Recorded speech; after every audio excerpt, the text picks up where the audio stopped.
Video में हम लोग क्लास 12 की हिंदी के रस छंद अलंकार देखने वाले हैं। क्या देखेंगे? रस छंद अलंकार 100% इन्हीं में से आपके बोर्ड एग्जाम में, बोर्ड परीक्षा 2025 में आएंगे यहाँ पर। ठीक है, जो बोर्ड परीक्षा आपकी 2025 होगी, इसी में से 6 नंबर आपके पक्के हो जाएंगे। ध्यान रखना, 2 नंबर के आपके क्या आते हैं? रस आते हैं, 2 नंबर के छंद आते हैं, 2 नंबर के अलंकार आते हैं। इनको रट लेना, इनसे बार एक भी नहीं होगा। यहाँ पर क्या होगा? एक भी नहीं होगा। बहुत ही सिंपल लैंग्वेज में लिखे, एक ही बार आपको समझ में आ जाएगा। यहाँ पर देखिए, सबसे पहले यहाँ पर हम लिखेंगे, पहले रस देखेंगे। रस क्या हमारे पास? पहला श्रृंगार रस। आपको परिभाषा सिर्फ एक ही याद करनी है, उसके स्थायी भाव आपको बदलने होंगे, बस हो जाएगा काम आपका हो जाएगा। देखिए, सबसे पहले यहाँ पर डालेंगे हेडिंग श्रृंगार रस। देखिए क्या श्रृंगार रस क्या होता है? देखिए, जब विभाव अनुभाव तथा संचारी भाव का, ठीक है, संचारी भाव का संयोग होता है। क्या होता है? संचारी भाव का संयोग होता है। ठीक है, संयोग होता है तो रति नामक स्थायी भाव, ठीक है, रति नामक स्थायी भाव से श्रृंगार रस की उत्पत्ति होती है। इसमें मेन क्या है? रति। इसका स्थायी भाव रट लेना। रति, ये ऑब्जेक्टिव में भी पूछा जाता है। ठीक है, श्रृंगार रस का स्थायी भाव क्या होता है? रति। रति नामक स्थायी भाव से श्रृंगार रस की उत्पत्ति होती है। किसकी होती है? श्रृंगार रस की उत्पत्ति होती है। ध्यान रखना यहाँ पर। इसमें मेन क्या याद करना है? यहाँ पर परिभाषा तो तीनों सेम रहेंगी, श्रृंगार रस, वीर रस, हास्य रस, बट आपको श्रृंगार मतलब कि उसका स्थायी भाव हटाना है, बस दूसरा लिखना है। श्रृंगार रस का स्थायी भाव क्या होता है? रति। बस रति, यहाँ पर परिभाषा सेम टू सेम यही रहेगी। देखिए, इसको इसी परिभाषा को याद कर लेना, तीनों में यही लिखना आपको। ठीक है, देखिए, जब विभाव अनुवाद और संचारी भाव का संयोग होता है तो रति नामक स्थायी भाव से श्रृंगार रस की उत्पत्ति होती है। ठीक है, रति आपको बस यहाँ पर रति हटाना होगा। देखिए, इसका उदाहरण बहुत सिंपल। देखिए, हे रेशमी जुल्फे, हे सरवती आंखें, इन्हें देखकर जी रहे हैं सभी। ठीक है, जी रहे हैं सभी। क्या? हे रेशमी जुल्फे, हे सरवती आंखें, इन्हें देखकर जी रहे सभी। बस कितना सिंपल एग्जाम्पल है, उदाहरण आराम से लिख सकते हैं। जो आपको याद है वो लिख लेना। यहाँ पर जरूरी था ना, आपको ये याद है। एग्जाम्पल 50 हो यहाँ पर, कोई याद कर लेना आप। ठीक है, फिर देखिए वीर रस की परिभाषा। यहाँ पर वीर रस की परिभाषा देखिए, भाई परिभाषा देखिए, जब विभाव अनुभाव से संचारी भाव का संयोग होता है तो उत्साह मतलब इसका स्थायी भाव क्या है? उत्साह। ये देखिए, उत्साह नामक स्थायी भाव से वीर रस की उत्पत्ति होती है। भाई ऐसे सेम परिभाषा। देखिए, जब विभाव अनुभाव तथा संचारी भाव का संयोग होता है तो उत्साह नामक स्थायी भाव से वीर रस की उत्पत्ति होती है। किसकी होती है? वीर रस की उत्पत्ति। इसका उदाहरण देख लीजिए। देखिए, बुंदेल हर बोलों के मुख हमने सुनी कहानी थी। क्या? बुंदेल हर बोलों के मुख से हमने सुनी कहानी थी, खूब लड़ी मर्दानी वो तो झांसी वाली रानी थी। कितना सिंपल एग्जाम्पल है। देखिए, बुंदेल हर बोलों के मुख हमने सुनी कहानी थी, खूब लड़ी मर्दानी वो तो झांसी वाली रानी थी। देखिए, सबसे इसमें परिभाषा में इंपॉर्टेंट क्या होता है? एग्जाम्पल होते हैं, उदाहरण होते हैं। उदाहरण कोई बुक में ऐसे ट्रिकी लिखे होंगे, याद ही नहीं होंगे जल्दी। बहुत सिंपल तरीके से हमने लिखे होंगे, इसको तैयार कर लेना यहाँ पर। ठीक है, फिर देखिए हास्य रस की परिभाषा। हास्य रस की परिभाषा क्या है? जब विभाव अनुभाव तथा संचारी भाव का संयोग होता है तो हास्य नामक स्थायी भाव से, क्या? हास्य नामक स्थायी भाव से हास्य रस की उत्पत्ति होती है। क्या होती है? हास्य रस की उत्पत्ति। इसी में वही सेम टू सेम परिभाषा। देखिए, जब विभाव अनुभाव और संचारी भाव का संयोग होता है तो हास्य नामक स्थायी भाव से हास्य रस की उत्पत्ति होती है। बस हो गया। फिर देखिए, ये जो सबसे सिंपल एग्जाम्पल है, उदाहरण देखिए, कहा बंदरिया ने बंदर से चलो नहाने गंगा। ठीक है, बच्चों को छोड़ेंगे घर पे होने दो झुरदंगा। कितना सिंपल एग्जाम्पल है। देखिए, कहा बंदरिया ने बंदर से चलो नहाने गंगा। ठीक है, बच्चों को छोड़ेंगे घर पे होने दो झुरदंगा। बच्चों को घर, देखिए, बच्चों को छोड़ेंगे घर पे होने दो झुरदंगा। हो गया काम यहाँ पर। ये 3 रस हैं, 1 2 3 में से एक आपका 2 नंबर का फंस जाएगा। प्रत्येक क्वेश्चन 2 नंबर का होगा। प्रत्येक में 2 रस दिए होंगे, उसमें एक करना होगा। एक आराम से इन तीनों में से फंस जाएगा। एक परिभाषा ध्यान रख लिए बस। स्थायी और वैसे भी आप ऑब्जेक्टिव क्वेश्चन के लिए याद करते हैं, वो आराम से लिख देते हैं। उदाहरण में चाहिए, उदाहरण याद कर लेना यहाँ पर। ठीक है, अब देखिए क्या देखेंगे हम यहाँ पर। अब हम देखेंगे क्या? छंद। पहले अलंकार देखेंगे, बाद में छंद देखेंगे। ठीक है, अब देखिए अलंकार देखेंगे।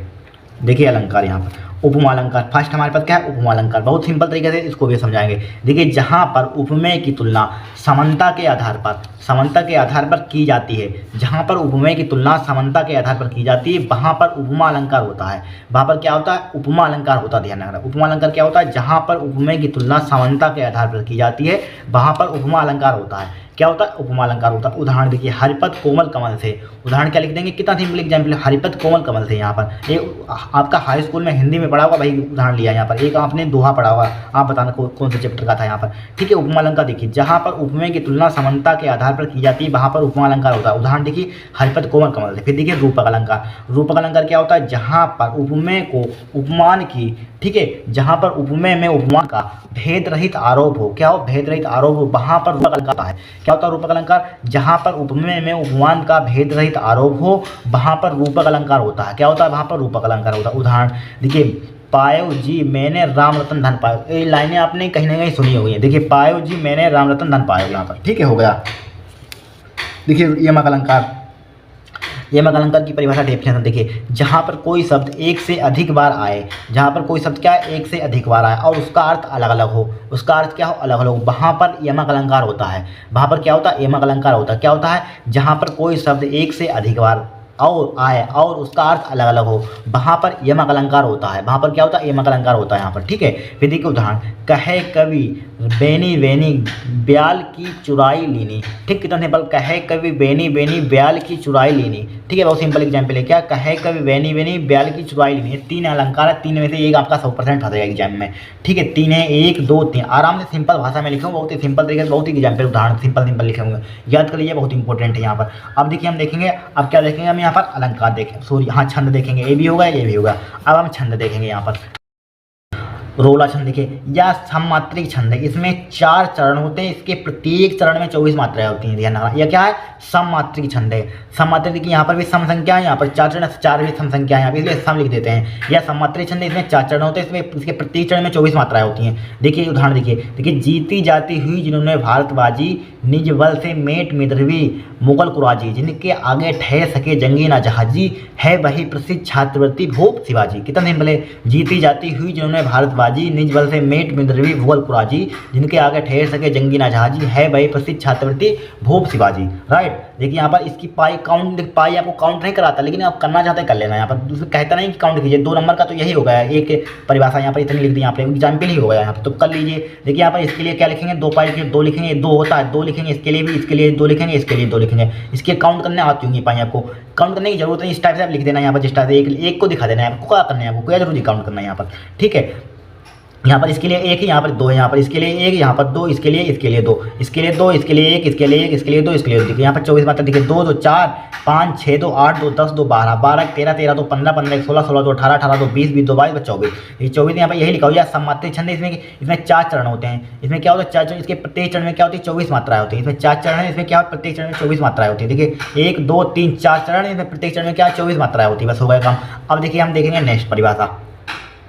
अब देखिए श्रोता की परिभाषा, क्या देखेंगे हम श्रोता। देखिए श्रोता क्या होता है, दोहे का उल्टा रूप श्रोता कहलाता है। दोहा होता है, उसका उल्टा रूप क्या कहलाता है, श्रोता कहलाता है, ठीक है। दोहा का उल्टा रूप श्रोता कहलाता है। यह एक अर्ध सममात्रिक छंद है। ये क्या है, एक अर्ध सममात्रिक छंद है। इसके पहले और तीसरे चरण में 11 11 तथा दूसरे और चौथे चरण में 13 13 मात्राएं होती हैं। ध्यान रखना, इसके पहले और तीसरे चरण में क्या होती हैं 11 11, दूसरे और चौथे चरण में क्या होती है 13 13 मात्राएं होती हैं, ठीक है। इसके पहले और तीसरे चरण में 11 11 तथा दूसरे चौथे चरण में 13 13 मात्राएं होती हैं। उदाहरण देखिए, निज मन मुकुर सुधार, श्री गुरु चरण सरोज राज, जो दायक फल 4 बरनो रघुवर, ठीक है, बरनो रघुवर विमल जस। ये लिख लेना एग्जाम्पल, क्या है, निज मन मुकुर सुधार, श्री गुरु चरण सरोज राज, जो दायक फल 4 बरनो रघुवर विमल राज। देखिए इसकी काउंट कर लीजिए परिभाषा। इसके लिए 1 पाई, इसके लिए 1 यहाँ पर मात्रा काउंट कर सकते हैं। इसके लिए 1 लगाएंगे, इसके लिए 1 लगाएंगे, इसके लिए 1, इसके लिए 1, इसके लिए 1, इसके लिए 2, ठीक है। धाग के लिए इसके लिए 1, इसके लिए 2, इसके लिए 1, इसके लिए 1,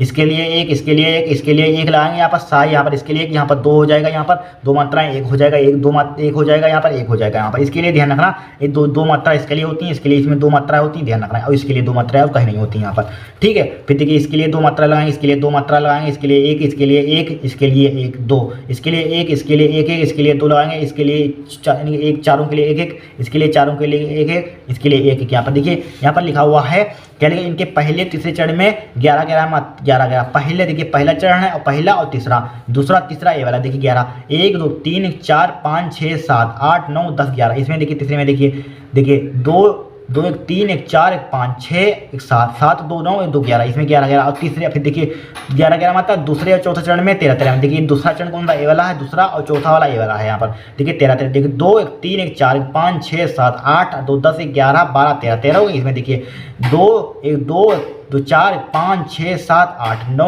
10 11 11 12 13, इसमें भी 13 मात्रा यहाँ पर है। देखिए फिर से काउंट करो, देखिए 1 2 2 और 1 यहाँ पर कितना हो जाएगा, यहाँ पर 2 3 4 5 6 7 8 9 9 और 2 11, 12, 13 13 मात्रा है यहाँ पर, यही लिखा हुआ है। इसके पहले दूसरे चरण में 11 11, दूसरे चौथे चरण में 13 13 मात्रा होती है। इनको रट लेना, इन्हीं में से आपके 6 नंबर आपके पक्के हो जाएंगे। यहाँ पर क्या हो जाएंगे, 6 नंबर आपके 100% पक्के हो जाएंगे। कुछ छोड़ना मत, तो बहुत ही सिंपल लैंग्वेज में लिखा हुआ है यहाँ पर। आज के लिए इतना है। अगर आपको वीडियो अगर थोड़ी सी भी अच्छी लगी हो तो चैनल को सब्सक्राइब करना, वीडियो को लाइक करना यहाँ पर, ठीक है। बहुत मेहनत लगी इनको लिखने में यहाँ पर, ठीक है।